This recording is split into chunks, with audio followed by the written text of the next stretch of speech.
வணக்கம். இன்றைய நாள் 27/3/2026 வெள்ளிக்கிழமை. செய்திகள் வாசிப்பவர் சோபிகா நிஷாந்தன். மலேசிய தமிழின் பிரதான செய்திகள். முதலில் தலைப்புச் செய்திகள். செல்வம் அடைக்கலநாதனின் தலைமைத்துவத்திற்கு எதிர்ப்பு தெரிவித்து கட்சியின் 12வது தேசிய மகாநாட்டை நடத்த கோரி ஆர்ப்பாட்டம். 75 பில்லியன் ரூபாவை அரசுக்கு செலுத்த வேண்டும் என கெஹலியாவுக்கு உயர்நீதிமன்றம் உத்தரவு. தமிழீழ விடுதலை புலிகளின் தேவையை நிறைவேற்றுகின்றதா அரசாங்கம்? சரத் வீரசேகர கேள்வி.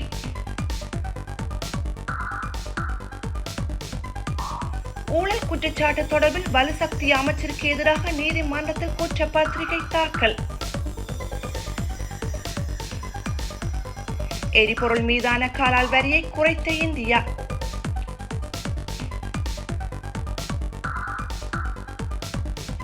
சுவாசிக்கவே அச்சம். பாகிஸ்தானின் அபாய கட்டத்தை எட்டிய காற்று மாசுபாடு. தொடர்வது விரிவான செய்திகள். முதலில் தாயக செய்திகள். தமிழீழ விடுதலை இயக்கத்தின் தலைவரும் நாடாளுமன்ற உறுப்பினருமான செல்வம் அடைக்கலநாதனின் தலைமைத்துவத்திற்கு எதிர்ப்பு தெரிவித்து கட்சியின் 12வது தேசிய மகாநாட்டை உடனடியாக நடத்த புதிய நிர்வாகிகளை தெரிவு செய்யுமாறு வலியுறுத்தியும் கவனஈர்ப்பு போராட்டம் ஒன்று முன்னெடுக்கப்பட்டுள்ளது. கட்சியின் திருகோணமலை மாவட்ட காரியாலயத்திற்கு முன்பாக பதாதைகளுடன் போராட்டத்தை ஆரம்பித்த கட்சி அங்கத்தவர்கள் பின்னர் அங்கிருந்து நடைபவனியாக திருகோணமலை கடற்கரையில் அமைக்கப்பட்டுள்ள வெளிக்கடை தியாகிகள் அரங்கத்திற்கு முன்பாக சென்று அங்கு தொடர்ந்து எதிர்ப்பு போராட்டத்தில் ஈடுபட்டுள்ளனர். கட்சியின் யாப்பு விதிப்படி தற்போதுள்ள தலைவர் உட்பட உயர்மட்ட நிர்வாகிகளின் பதவிக்காலம் 23/3/2026 அன்று முடிவடைந்துள்ளது. எனவே உடனடியாக கட்சியின் 12வது தேசிய மகாநாடு கூட்டப்படல் வேண்டும் என்பதை வலியுறுத்தியே இந்த கவனஈர்ப்பு போராட்டம் நடத்தப்பட்டுள்ளது. யாழ்ப்பாண மாவட்ட ஒருங்கிணைப்பு குழு கூட்டம் மாவட்ட செயலகம் கேட்போர் கூட்டத்தில் நடைபெற்று வருகின்றது. இந்நிலையில் மாவட்ட செயலக குழுவில் பெருமளவான காவல்துறையினர் குவிக்கப்பட்டு பாதுகாப்பு பலப்படுத்தப்பட்டுள்ளது. ஒருங்கிணைப்பு குழு கூட்டம் இன்றைய தினம் ஒருங்கிணைப்பு குழு தலைவர் ராமலிங்கம் சந்திரசேகர் தலைமையில் வடமாகாண ஆளுநர் நாவண்ணா வேதநாயகனின் இணைய தலைமையுடன் நடைபெற்று வருகின்றது. அதே நேரம் ஆசிரியர்கள் இடமாற்றம் தொடர்பில் ஆசிரியர்களால் மாவட்ட செயலகம் முன் போராட்டம் நடத்தப்பட்டுள்ளதாகவும் காணி விடுவிப்பு கோரி காணி உரிமையாளர்களும் மாவட்ட செயலகம் முன் போராட்டத்தில் ஈடுபட்டுள்ளதாகவும் காவல்துறையினருக்கு இரகசிய தகவல் கிடைத்துள்ளதாக தெரிவிக்கப்படுகின்றது. அந்த அடிப்படையில் மாவட்ட செயலக சுற்றுவட்ட பகுதிகளில் காவல்துறையினர் குவிக்கப்பட்டு பாதுகாப்பு பலப்படுத்தப்பட்டுள்ளமை குறிப்பிடத்தக்கது. கொழும்பிலிருந்து அக்கரைப்பற்றுக்கு செல்லும் தனியார் பேருந்து வண்டியில் அனுப்பப்பட்ட சிசிடிவி கேமரா பொதியுடன் 20 வயது இளைஞர் ஒருவர் போலீசாரால் கைது செய்யப்பட்டுள்ளார். கொழும்பிலிருந்து அக்கரைப்பற்றுக்கு இடையிலான போக்குவரத்து சேவையில் ஈடுபட்டு வரும் தனியார் பேருந்து ஒன்றில் சிசிடிவி கேமரா பொதியொன்றை தொலைபேசி மற்றும் பெறுநர் விவரங்களுடன் நடத்துனருடன் ஒப்படைக்கப்பட்டுள்ளது. இந்த கடத்தல் தொடர்பாக போலீசாருக்கு கிடைத்த தகவல் அடிப்படையில் அக்கரைப்பற்று போலீஸ் நிலையத்தில் பெரும் குற்ற தடுப்பு பிரிவு போலீஸ் பரிசோதகர் பகீரதன் தலைமையிலான குழு சம்பவ தினமன்று நேற்று அதிகாலை 3 மணியளவில் கண்காணிப்பில் ஈடுபட்டுள்ளது. பேருந்து அக்கரைப்பற்றி வந்தடைந்த போது நடத்துனர் பொதியில் உள்ள தொலைபேசி இலக்கத்திற்கு அழைத்து கொழும்பிலிருந்து அனுப்பப்பட்ட சிசிடிவி கேமராவை எடுத்து செல்லுமாறு தெரிவித்தார். இதையடுத்து பேருந்து நிலையத்தில் பொதியை எடுத்துக்கொண்ட நபரை மறைந்திருந்த போலீசார் சந்தேக நபராக கைது செய்துள்ளனர். கைது செய்யப்பட்டவர் 20 வயதுடையவர் என தெரிவிக்கப்பட்டுள்ளதுடன் மேலதிக விசாரணைகளும் முன்னெடுக்கப்பட்டுள்ளன. நாட்டின் பல்வேறு பகுதிகளில் நேற்றைய தினம் பதிவான வீதி விபத்துகளில் 6 பேர் உயிரிழந்துள்ளதாக போலீசார் தெரிவித்துள்ளனர். பேராதனை, மாலபே, நிக்க விரட்டிய, களுத்துறை, கோப்பாய் மற்றும் சிலாபம் போலீஸ் பிரிவுக்குட்பட்ட பகுதிகளில் இந்த விபத்துக்கள் பதிவாகியுள்ளன. பேராதனை பகுதியில் பாதசாரி மீது கார் மோதியதில் 46 வயதுடைய நபர் ஒருவர் உயிரிழந்துள்ளார். மாலபே பகுதியில் கார் ஒன்றும் மோட்டார் சைக்கிள் ஒன்றும் மோதி இடம்பெற்ற விபத்தில் 25 வயதுடைய மோட்டார் சைக்கிளின் சாரதி உயிரிழந்துள்ளார். நிக்க விரட்டிய பகுதியில் கார் ஒன்றும் மோட்டார் சைக்கிள் ஒன்றும் மோதி இடம்பெற்ற விபத்தில் 33 வயது பெண் ஒருவர் உயிரிழந்துள்ளார். இந்த விபத்தில் மேலும் பலர் காயமடைந்து வைத்தியசாலையில் அனுமதிக்கப்பட்டுள்ளனர். களுத்துறை வடக்கு பகுதியில் சைக்கிள் ஓட்டி சென்றவர் மீது முச்சக்கர வண்டி மோதியதில் 59 வயது முதியவர் ஒருவர் உயிரிழந்துள்ளார். கோப்பாய் பகுதியில் பாதசாரி மீது முச்சக்கர வண்டி மோதியதில் 56 வயதுடைய முதியவர் ஒருவர் உயிரிழந்துள்ளார். சிலாபம் பகுதியில் பாதசாரி ஒருவர் லொரியில் மோதி உயிரிழந்துள்ளார். அவரின் அடையாளம் இன்னும் உறுதிப்படுத்தப்படவில்லை. 2022ஆம் ஆண்டு இந்திய கடன் திட்டத்தின் கீழ் வழக்கமான கொள்முதல் நடைமுறைகளை மீறி பதிவு செய்யப்பட்டதாக ஒரு நிறுவனத்திடமிருந்து சுகாதார பொருட்களை கொள்முதல் செய்ததன் மூலம் முன்னாள் சுகாதார அமைச்சர் கெஹலிய ரம்புவெல்ல மற்றும் பலர் பொதுமக்களின் அடிப்படை உரிமைகளை மீறியுள்ளதாக இலங்கை உயர் நீதிமன்றம் தீர்ப்பளித்துள்ளது. தீர்ப்பின்படி முன்னாள் சுகாதார அமைச்சர் கெஹலிய ரம்புவெல்ல தனது சொந்த நிதியிலிருந்து 75 மில்லியன் ரூபாவை அரசுக்கு செலுத்த வேண்டும் என உத்தரவிடப்பட்டுள்ளதாக தெரிவிக்கப்பட்டுள்ளது. மேலும் சுகாதார அமைச்சின் முன்னாள் செயலாளர் ஜெனத் சந்திரகுப்தா மற்றும் தேசிய மருந்து ஒழுங்குமுறை ஆணையத்தின் முன்னாள் தலைவர் எஸ்.டி. ஜெயரத்ன ஆகியோர் தலா ரூபாய் 50 மில்லியனை அரசாங்கத்திற்கு செலுத்த வேண்டும் என்று நீதிமன்றம் உத்தரவிடப்பட்டுள்ளது. டிரான்ஸ்பரன்சி இன்டர்நேஷனல் ஸ்ரீலங்கா மற்றும் மேலும் 2 தரப்பினர் தாக்கல் செய்த அடிப்படை உரிமைகள் மனு மீதான விசாரணை முடிவடைந்ததை தொடர்ந்து 3 நீதிபதிகள் கொண்ட உயர்நீதிமன்ற அமர்வு இந்த தீர்ப்பை வழங்கியுள்ளது. அக்கரைப்பற்று போலீஸ் நிலையத்தின் போக்குவரத்து பிரிவில் கடமையாற்றும் போலீஸ் சார்ஜென்ட் ஒருவர் 4000 ரூபாய் இலஞ்சம் வாங்கிய குற்றச்சாட்டின் பேரில் கைது செய்யப்பட்டுள்ளார். அப்பகுதியை சேர்ந்த தொழிலதிபர் ஒருவர் அளித்த முறைப்பாட்டின் பேரில் சந்தேக நபர் நேற்று அக்கரைப்பற்றில் கைது செய்யப்பட்டுள்ளார். இலஞ்சம் அல்லது ஊழல் குற்றச்சாட்டுகளை விசாரணைக்கும் ஆணையத்தின் கூற்றின்படி முறைப்பாட்டாளர் ஓட்டிச் சென்ற மோட்டார் சைக்கிள் சம்பந்தப்பட்ட 119 அவசர உதவியின் மூலம் அழைக்கப்பட்டு வீதி விபத்து முறைப்பாடு தொடர்பாக அந்த அதிகாரி ஆரம்பத்தில் ரூபாய் 5000 ரூபாவை கோரியுள்ளார். அதிகாரி 1000 ரூபாவை பெற்றுக்கொண்டு முறைப்பாட்டாளரின் ஓட்டுநர் உரிமத்தை திருப்பிக் கொடுக்கப்பட்டுள்ளதாகவும் பின்னர் முறையான வாக்குமூலத்தை பதிவு செய்ததை தவிர்க்கவும் சட்ட நடவடிக்கை எடுக்கப்படுவதை தடுக்கவும் மீதமுள்ள 4000 ரூபாவை கோரியதாக குற்றம் சாட்டப்பட்டுள்ளது. கைதான போலீஸ் அதிகாரி இன்று அக்கரைப்பற்று நீதிவான் நீதிமன்றில் முன்னிலைப்படுத்தப்பட்டுள்ளார். ஆட்பதிவு திணைக்களத்தின் கணனி அமைப்பில் ஏற்பட்ட திடீர் கோளாறு காரணமாக ஒருநாள் சேவை உட்பட அனைத்து பொது சேவைகளும் இடைநிறுத்தம் செய்ய முடிவு செய்யப்பட்டுள்ளதாக திணைக்களம் அறிவித்துள்ளது. குறித்த சேவையானது இன்று 27/3/2026 முதல் மறு அறிவிப்பு வரை இடைநிறுத்தம் செய்ய முடிவு செய்யப்பட்டுள்ளதாக தெரிவித்துள்ளது. கணனி அமைப்பில் 26/3/2026 பிற்பகல் ஏற்பட்ட திடீர் கோளாறு காரணமாக இது நிகழ்ந்துள்ளது. அதன்படி கணனி அமைப்பு சரி செய்யப்படும் வரை ஒருநாள் சேவை உட்பட அனைத்து பொது சேவைகளும் இடைநிறுத்தம் செய்யப்பட வேண்டியிருக்கும் என ஆட்பதிவு திணைக்களம் அறிவித்துள்ளது. புதன்கிழமைகளில் நடைபெறும் அனைத்து பயிற்சி வகுப்புகளையும் நிறுத்தி வைக்குமாறு அத்தியாவசிய சேவைகள் ஆணையாளர் நாயகம் பிரபாத் சந்திரகீர்த்தி ஆசிரியர்களை கேட்டுக்கொண்டுள்ளார். எனினும் இது கட்டாய உத்தரவு அல்ல என்றும் தற்போதைய சூழ்நிலையை கருத்தில் கொண்டு விடுக்கப்பட்ட ஒரு வேண்டுகோள் மட்டுமே என்று அவர் தெரிவித்துள்ளார். புதன்கிழமை பயிற்சி வகுப்புகள் நடத்துவது தொடர்பாக எழுந்துள்ள சிக்கல்கள் குறித்து விசாரணைக்கு பதிலளிக்கும் வகையில் இந்த அறிக்கை வெளியிடப்பட்டுள்ளது. அத்தியாவசிய சேவைகளுக்கு அதிக திறனை ஒதுக்குவதையும் எரிபொருள் நுகர்வின் திறமையான நிர்வாகத்தை உறுதி செய்வதை நோக்கமாக கொண்டு அரசாங்கம் அண்மையில் பல சிறப்பு முடிவுகளை எடுத்துள்ளது. அதன்படி மறு அறிவிப்பு வரும் வரை ஒவ்வொரு புதன்களையும் அரசு அலுவலகங்களுக்கு விடுமுறையாக அறிவிக்கப்பட்டுள்ளது. இருப்பினும் சுகாதாரம், வங்கி, மின்சாரம், குடிநீர் வளங்கள், துறைமுகங்கள், சுங்கம் மற்றும் விமான போக்குவரத்து சேவைகள் போன்ற அத்தியாவசிய சேவைகளுக்கு இந்த முடிவு பொருந்தாது. தேசிய மக்கள் சக்தி அரசாங்கம் தமிழக விடுதலை புலிகளின் தேவையை நிறைவேற்றுகின்றதா என முன்னாள் அமைச்சர் சரத் வீரசேகர கேள்வி எழுப்பியுள்ளார். தேசிய புலனாய்வு பிரிவின் முன்னாள் பணிப்பாளர் மேஜர் ஜெனரல் சுரேஷ் சாலே கைது விவகாரம் தொடர்பில் அவர் இந்த கேள்வியை எழுப்பியுள்ளார். தமிழக விடுதலை புலிகளை தோற்கடிப்பதில் குறிப்பிட்ட அளவு பங்களிப்பை வழங்கிய மேஜர் ஜெனரல் சுரேஷ் சாலே கைது செய்யப்பட்டது ஜாரின் தேவைக்காக என அவர் கேள்வி எழுப்பியுள்ளார்.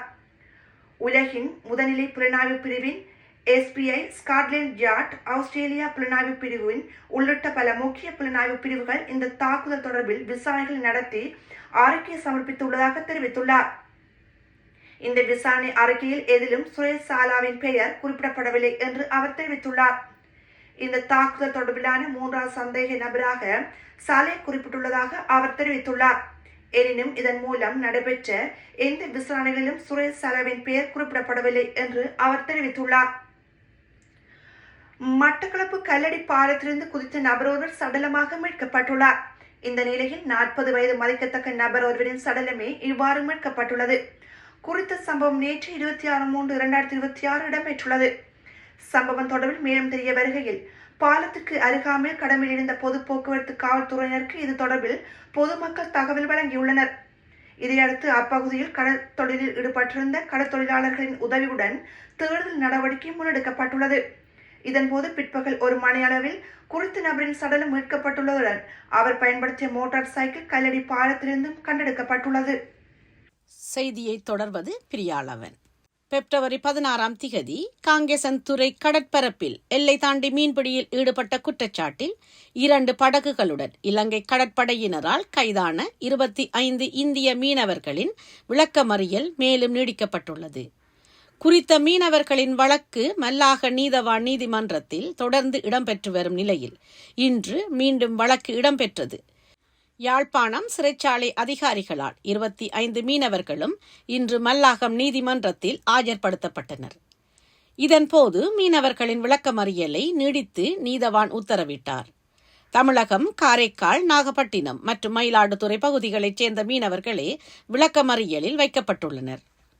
எதிர்வரும் வாரத்தில் வாகனங்கள் அல்லாத பிரிவுகளுக்கான எரிபொருள் ஒதுக்கீடு அதிகரிக்கப்படும் என டிஜிட்டல் பொருளாதார அமைச்சு அறிவித்துள்ளது. இது தொடர்பில் வியாழக்கிழமை ஊடகங்களுக்கு கருத்து தெரிவித்த அமைச்சின் ஆலோசகர் சுமுடு ரத்நாயக்க, ஜெனரேட்டர்கள், மீன்பிடி படகுகள் மற்றும் விவசாய வாகனங்கள் உள்ளிட்ட வாகனங்கள் அல்லாத பிரிவுகளுக்கு QR குறியீடு முறையை அறிமுகப்படுத்த நடவடிக்கைகள் எடுக்கப்பட்டுள்ளன. எரிபொருள் நிலையங்களில் QR குறியீட்டை காண்பிப்பதன் மூலம் அவர்களால் எரிபொருட்களை பெற முடியும். மத்திய கிழக்கில் தொடரும் மோதலால் எரிபொருள் விநியோகத்தில் ஏற்பட்ட பாதிப்பை தொடர்ந்து இலங்கை QR அமைப்பு மூலம் எரிபொருள் வரம்புகளை அறிமுகப்படுத்தியுள்ளமையும் குறிப்பிடத்தக்கது. ஊழல் குற்றச்சாட்டு தொடர்பில் வலுசக்தி அமைச்சர் குமார ஜெயக்கொடிக்கு இன்று கொழும்பு மேல் நீதிமன்றத்தில் குற்றப்பத்திரிகை கையளிக்கப்பட்டதாக தெரிவிக்கப்படுகிறது. கொழும்பு மேல் நீதிமன்ற நீதிபதி ரஷாந்த தொடர்வெல முன்னிலையில் இந்த வழக்கு விசாரணைக்கு எடுத்துக் கொள்ளப்பட்டுள்ளது. முன்னதாக விடுக்கப்பட்டிருந்த அழைப்பாணைக்கு அமைய பிரதிவாதியான அமைச்சர் குமார ஜெயக்கொடி நீதிமன்றத்தில் இன்று காலை முன்னிலையாகியிருந்தார். குற்றப்பத்திரிகை கையளிக்கப்பட்டதன் பின்னர் தலா 10 லட்சம் ரூபாய் பெறுமதியான 2 சரீர பிணைகளில் செல்ல அவருக்கு நீதிமன்றம் அனுமதி வழங்கியது. அத்துடன் அவரது விரல் அடையாளங்களை பெற்று அது குறித்த அறிக்கையை சமர்ப்பிக்குமாறு நீதிமன்றம் உத்தரவிட்டது. இந்த வழக்கு எதிர்வரும் மே மாதம் 6 முன் விசாரணைக்காக மீண்டும் அழைக்கப்படவுள்ளது. இளஞ்சம் ஊழல் விசாரணை ஆணைக்குழுவினால் தாக்கல் செய்யப்பட்டுள்ள இந்த குற்றச்சாட்டின்படி 2016 ஆண்டு இலங்கை உரக்கு தாபனத்தில் பணியாற்றிய போது கொள்முதல் செயல்முறை ஒன்றின் ஊடாக தனியார் நிறுவனம் ஒன்றிற்கு சலுகை வழங்கியதன் மூலம் அரசாங்கத்திற்கு 88,59,708 ரூபாய் நட்டத்தை ஏற்படுத்தியதாக வலுசக்தி அமைச்சர் குமார ஜெயக்கொடி மீது குற்றம் சுமத்தப்பட்டுள்ளது. மயக்கமுற்ற பாடசாலை மாணவனுக்கு இளவாலை பிரதேச வைத்தியசாலையில் வைத்தியர் இல்லாத காரணத்தால் சிகிச்சை வழங்க முடியாது என தெரிவித்த நிலையில் மாணவன் வாசலில் காத்திருக்க வேண்டிய சூழ்நிலை ஏற்பட்டது. குறித்த சம்பவம் தொடர்பில் தெரிய வருவதாவது, நேற்றைய தினம் இளவாலை பகுதியில் உள்ள பாடசாலை ஒன்றில் கல்வி கற்கும் மாணவன் மயங்கி விழுந்துள்ளான். அருகில் உள்ள பிரதேச வைத்தியசாலைக்கு கொண்டு சென்ற நிலையில் அங்கு வைத்தியர் இல்லை எனவும் 2 மணிக்கு பின்னரே வருகை தருவார் என வைத்தியசாலை ஊழியர் ஒருவர் தெரிவித்துள்ளார். மாணவனின் நிலை கருதி தாதியார் ஒருவரை முதலுதவி செய்யுமாறு ஆசிரியர் ஒருவர் கேட்ட நிலையில் மாணவனுக்கு ஏதாவது நடந்தால் தமக்கு பொறுப்பாயிடும், செய்ய மாட்டோம் என தெரிவித்துள்ளார். மாணவனை அனுப்புவதற்கு ஆம்புலன்ஸ் வண்டி ஏதாவது ஒழுங்கு செய்து தாருங்கள் என கேட்ட நிலையில் அதுவும் தம்மிடம் இல்லை, வேறு ஆம்புலன்ஸ் வண்டிகளும் இங்கு வராது என தெரிவித்துள்ளார். வேறு வழி இன்றி மயக்கமடைந்த மாணவனை தெல்லிப்பளை ஆதார வைத்தியசாலைக்கு கொண்டு சென்ற நிலையில் வைத்தியசாலையில் அனுமதிக்கப்பட்டுள்ளார். தொடர்வது இந்திய செய்திகள். மேற்கு ஆசியாவில் தொடரும் மோதல் காரணமாக எரிபொருள் விலைகள் கவலை அளிக்கும் நிலையில் உள்ள வேளையில் மக்களுக்கு நிவாரணம் வழங்கும் முயற்சியாக பெட்ரோல் மற்றும் டீசல் மீதான மேலதிக கலால் வரியை இந்திய அரசாங்கம் குறைத்துள்ளது. வியாழக்கிழமை திகதியிட்ட அரசாணைப்படி பெட்ரோல் மீதான கலால் வரி முன்னர் லிட்டருக்கு 13 ரூபாய் ஆக இருந்த நிலையில் தற்போது ரூபாய் 3 குறைக்கப்பட்டுள்ளது. அதேபோல் டீசல் மீதான கலால் வரி முன்பு லிட்டருக்கு 10 ரூபாக இருந்தது. தற்போது லிட்டருக்கு சூழியமாக குறைக்கப்பட்டுள்ளது. அதாவது லிட்டருக்கு கட்டணம் இல்லாமல் குறைக்கப்பட்டுள்ளது. இதுவும் லிட்டருக்கு 10 ரூபாய் குறைப்பாகும். மேற்கு ஆசியாவில் ஏற்பட்ட மோதல் காரணமாக ஏற்பட்ட கடுமையான உயர்வுக்கு பின்னர் உலகளாவிய மசகு எண்ணெய் விலைகள் நிலையற்றதாக இருக்கும் நேரத்தில் இந்த நடவடிக்கை எடுக்கப்பட்டுள்ளது. சர்வதேச சந்தையில் இன்று காலை 8:40 மணி நிலவரப்படி பிரெண்ட் மசகு எண்ணெய் ஒரு பீப்பாய்க்கு 1.28 வீதம் சரிந்து $106.63 ஆகவும், அமெரிக்க மேற்கு இடைநிலை மசகு எண்ணெய் 1.4 வீதம் சரிந்து ஒரு பீப்பாய்க்கு $99.50 ஆகவும் வர்த்தகமானது.